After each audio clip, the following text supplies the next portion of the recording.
Reza Aslan. He's an internationally renowned writer as well as a scholar of religions. His most noted book, Zealot, The Life and Times of Jesus of Nazareth, is a New York Times bestseller which has been translated into dozens of languages around the world. Mission and purpose-driven, Reza spends his life doing what he has always been led to do, to break down walls. May it be walls built around religion, race, sex. You really feel Reza wants us all more connected to each other, regardless of where we are on the planet or our system of belief. This is even more evident with his new series on CNN called Believer. It is a 6-part journey into different customs and faith rituals around the world. It is a courageous, honest, and genuine attempt to show us one important truth. Even with the miles, oceans, and borders which separate us, we really aren't all that much different. Solivity is pleased to present Reza Aslan, a true believer.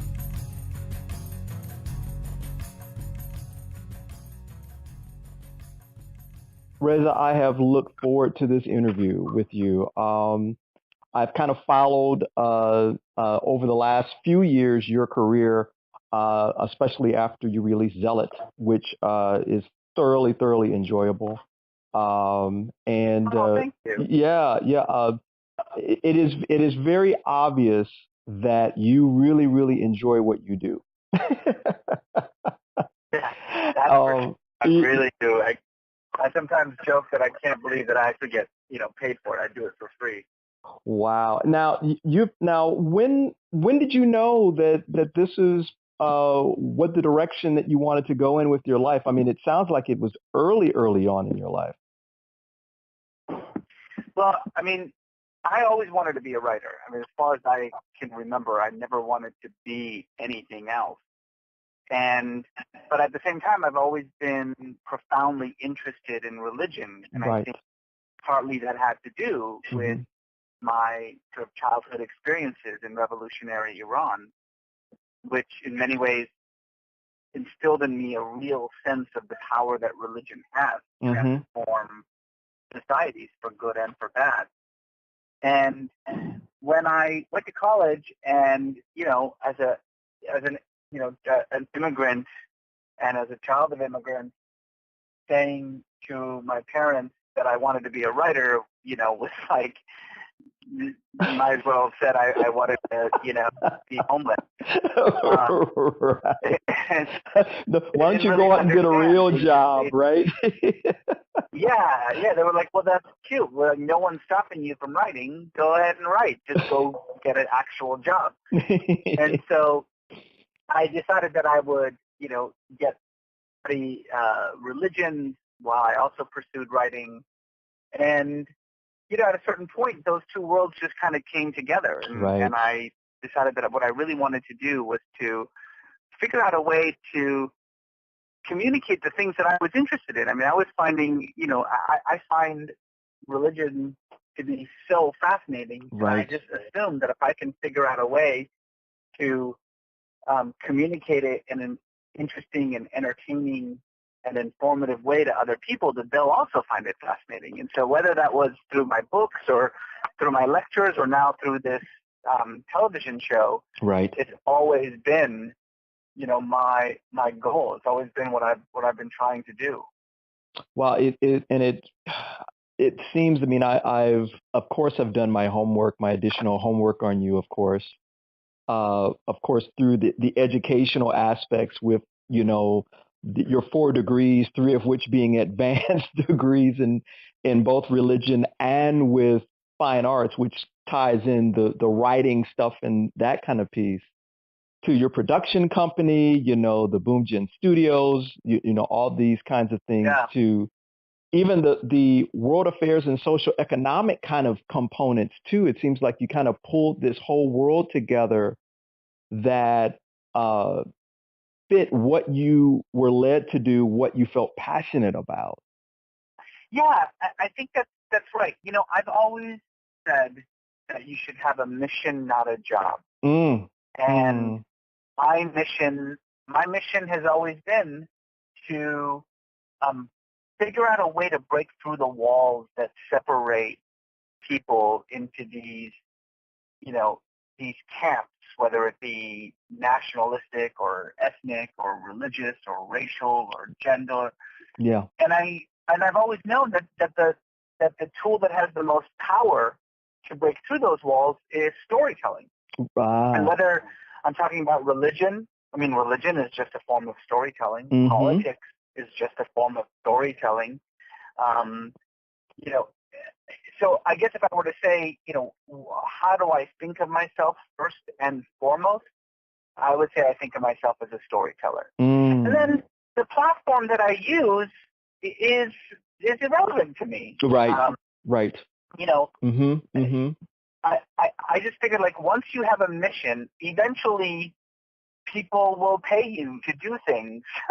So, it's true that I have a lot of jobs: a professor, a writer, a producer, a television host. But the truth is that those are just outlets through which I get paid to pursue my mission. Right. That's the old adage that I've in my own life and in the lives of the other people who I've interviewed through Solivity has always been do what you love to do and the money will follow. You focus on that and you again, there's components that where you've gained this experience, right? I mean, you've gained education, experience, all these other things to perfect your craft, but your craft was centered around what you're calling your mission, which sounds beautiful. Yeah, perfectly said. Yeah. The Believer with Reza Aslan on CNN. Very looking forward to the debut in a few weeks.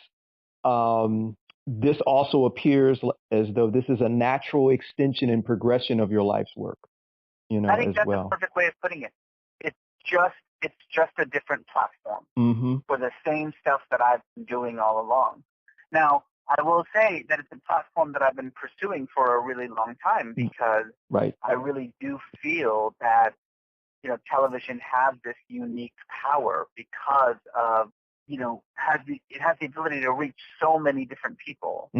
And especially a show like this, which is so much about following my experience, coming on a journey with me, an external journey and an internal spiritual journey. Right. I think it has the means to really move an audience much more so than the written word does, or for that matter, even sort of fiction or fictional television does.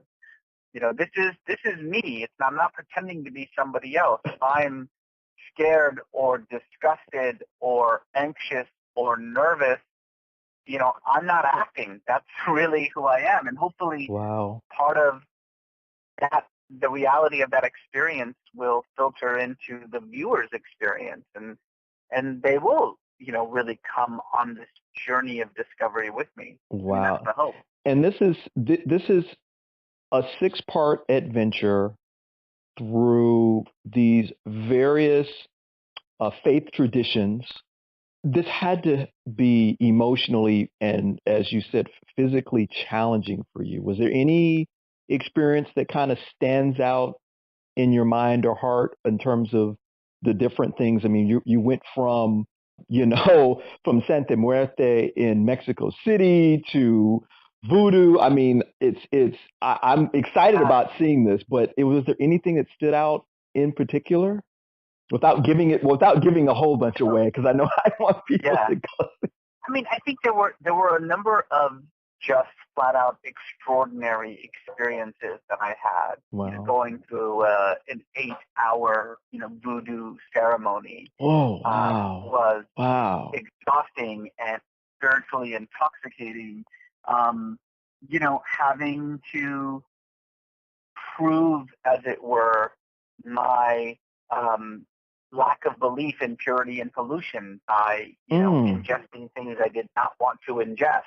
Those things were extraordinary, but there were some really deep spiritual moments as well. The Santa Muerte one was one of them. I mean, truly being immersed in that Santa Muerte ceremony with thousands of people, almost all of them people who have been marginalized, left on the fringes of society, people who were prostitutes or gangbangers or destitute or gay or transgendered, people who really felt as though there was no room for them in the church, coming together in this ceremony that was almost being fashioned from the ground up as we stood there. I mean, I'm sitting there watching a religion form before my eyes. Wow. Intellectually, of course, it was extraordinary, but spiritually, it was an incredibly moving experience for me. Wow. I mean, and yeah, go ahead. I'm sorry. No, and those are the kinds of experiences that even for someone like me who has spent his entire life studying the world's religions, I could never hope to have an experience like that. I mean, I am someone who I feel like I've spent most of my life studying religion. This is the first time that I actually got to go out there and live those religions.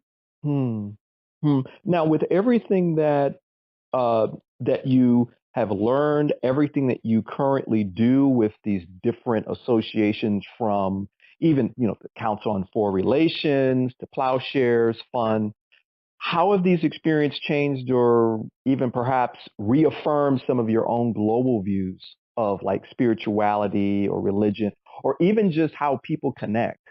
I define religion as a language of symbols and metaphors that provide a common language for a community to express to each other what is in reality a sort of identical sentiment of faith, of transcendence, however you want to put it.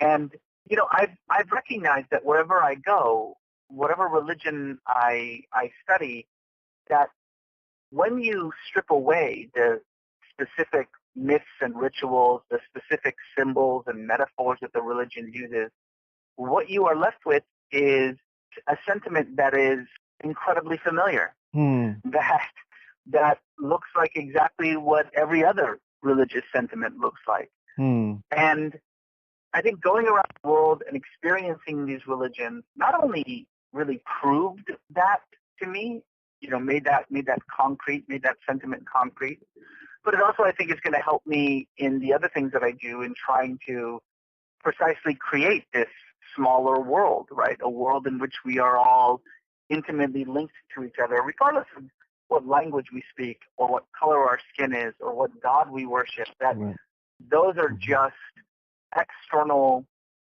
aspects of an internal experience that is similar, if not identical, around the world. And I really hope that becomes the experience of the viewer too. I think the viewer is going to watch an episode of Believer. They'll probably start out thinking that what they are seeing is strange and foreign and exotic and even fearful. And then by the end of the hour, having gone through the experience with me of immersing myself into this strange and foreign religion, will probably walk away thinking to themselves, that's not as strange as I thought it was. That's not as foreign and fearful as I thought it was. And in fact, I actually believe something very similar to that. The hub I think and spoke. Yeah, exactly. And that to me, that was the goal of the show all along. And I think we've done it. I think we've created precisely that kind of viewing experience. Well, I can say, as one who shares into increasing global connectedness through cultural awareness, which includes spirituality, religion, and learning more, I can say I really appreciate your bravery and bringing something like this to the forefront and sharing these. Sharing these different aspects, because I think most people find themselves disconnected And so when they're disconnected, they get misinformation, and misinformation turns into, the prejudice and discrimination and bias and everything else.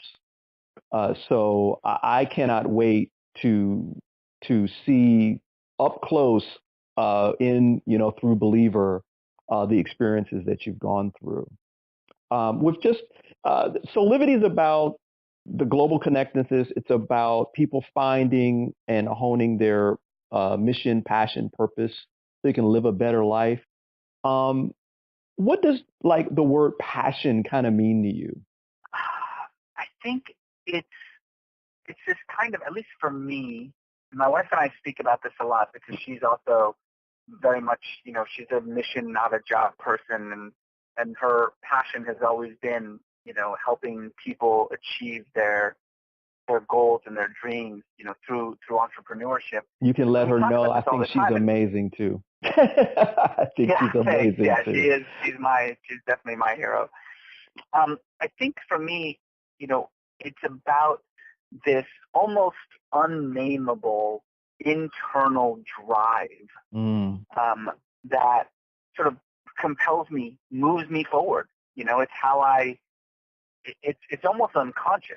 hmm I just feel, especially, times like this when I'm feeling a little bit somewhat dispirited by what's going on in the world. Yes. Um, Yeah. it's that automatic response that wakes you up in the morning and gets you to keep going, right? Mm. To not lose sight on the mission, to move forward at all times. I think that's what it is. Yeah. Um, Now, I usually ask people what does the word purpose mean, but it feels like I should ask you, what does mission mean to you? What can you share with people about that?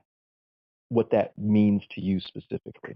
It means something very specific to me, and that is putting your values into practice. Mm, mm, That's mm, that's it. It's as simple as that. What do you believe? Now go and do those things. mm. And then hopefully someone will pay you for them. I mean, maybe they won't.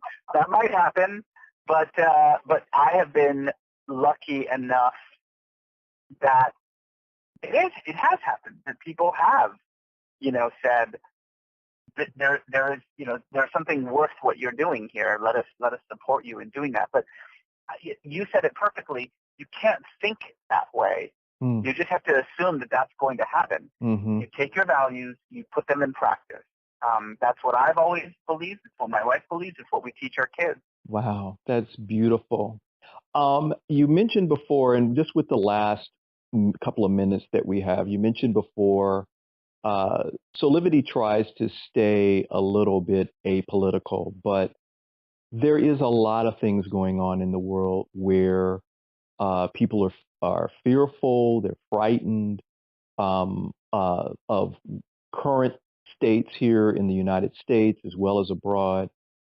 Given your vast amount of knowledge and experience and what you've just gone through with Believer, what can you share with uh, everyone around your own thought process and maybe some words of encouragement or affirmation for them? I'll just say this without getting too political, Right. that we are in this country at a pivotal moment Mm-hmm. in our history. We are experiencing what can only be described as a crisis of identity. Mm, What it means to be American mm, is in flux mm-hmm, right now mm, in a way that it hasn't been for a very, very long time. mm-hmm, And while moments like this do often create tension and conflict and even violence, mm, they are also an opportunity for us to really make crystal clear what it is to be American. What does the mm, American identity mean? mm, It's a responsibility that each and every one of us has. mm, We're not at a moment in which we can just coast mm, and assume that everyone else thinks the way that we think, that everyone understands America the way that we do. So this is literally a defining moment in the sense that it is a moment for us to define this country. Are we a country that's marked by our diversity, by inclusion, or are we a country of exclusion, a country that seeks some kind of homogeneity? Which one are these? Which one of these are we? This is an argument, it's a debate that we have to have. And if there's any reason to be optimistic about what's going on right now, it is that we are forced to have this conversation. We are forced to define this for the next generation. Wow. Reza, thank you so much for the so time. Great speaking with you. I'm sorry I got to jump. Yeah, no problem at all.